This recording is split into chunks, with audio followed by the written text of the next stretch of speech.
When most people think of King Henry VIII, they think something along the lines of an overweight, paranoid maniac fond of beheadings. And well, those people are right. But let's go just a little bit further and give our dear king a mental health diagnosis. The year is 1543, and Henry is on his sixth and final wife, Catherine Parr. He has been king for 34 years at this point. So what would be the main presenting behavioral and emotional issues for Henry at this time? Henry had a quick and short temper that typically resulted in violence for someone. He was a big fan of executions. He ordered the executions of around 50,000 people during his reign.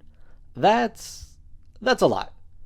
These likely happened in bunches because Henry had wild periodic mood swings where he would go from isolated, low self-esteem, negative thoughts, and basically ignoring his duties as king, to sudden periods of excessive energy, paranoia, and impulsivity fueled by his distrust of others. It would have been during these periods of excessive activity and impulsive behaviors that Henry likely would have been ordering the bulk of the executions. These are also the times you would probably want to avoid him.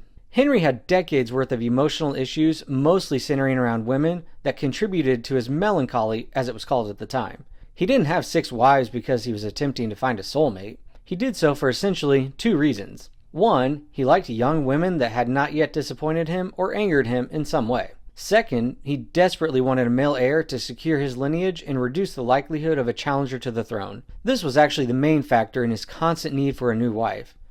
It's not like he was exactly opposed to having mistresses. In reality, it was just sort of expected of him. But in order for his hopeful son to be the true successor, they would have to come from his lawful wife. His first marriage to Catherine of Aragon produced 6 pregnancies, but only one, a girl, actually survived infancy. A desperate Henry essentially created a whole new church just to divorce Catherine in 1533. I guess he couldn't find a very good divorce lawyer. His second marriage was to Anne Boleyn. Henry was eyeing her to be his mistress, but she refused, so he simply chose her as his wife.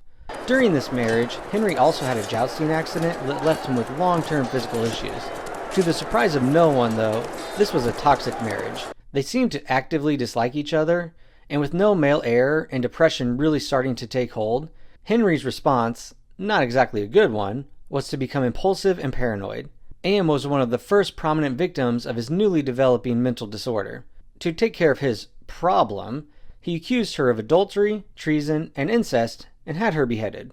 Henry's third wife, Jane Seymour, finally gave him a male heir. Perhaps his mental issues could have improved at this point, but shortly after childbirth, she died due to complications of the pregnancy. Henry was incredibly distraught over this, which only worsened his depression. Henry would go on to have 3 more wives, only one of which ended in the woman's demise, though. Catherine Howard, his 5th wife, either having not heard the stories about Henry's unpredictable violence, or chose to simply disbelieve them, decided to have an affair, with a major side effect being that the head falls off. From the 1530s onward, Henry would routinely accuse people of treason or various other dubious accusations and have them executed.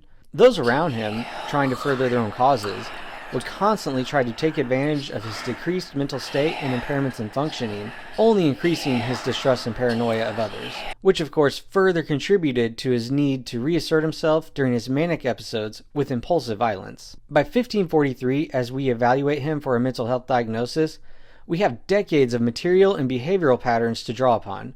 Without further ado, Henry's diagnosis is Bipolar I Disorder. This disorder is characterized by recurring mood episodes that in Henry's case alternate between manic episodes and depressive episodes, giving us the most typical presentation people think about when it comes to this disorder. Henry would have been experiencing weeks of depression, low self-esteem, feeling worthless, isolating himself, negative thoughts, and more, followed by weeks-long periods of excessive activity, paranoia, inflated self-esteem, lack of sleep, impulsive behaviors, and more. Henry's reign, especially the last half, was chaotic and unpredictable, largely due to him suffering from pretty significant bipolar I disorder. And before you get into the comments, no, this doesn't excuse nor is it intended to minimize his bad behavior. I hope you've enjoyed this video.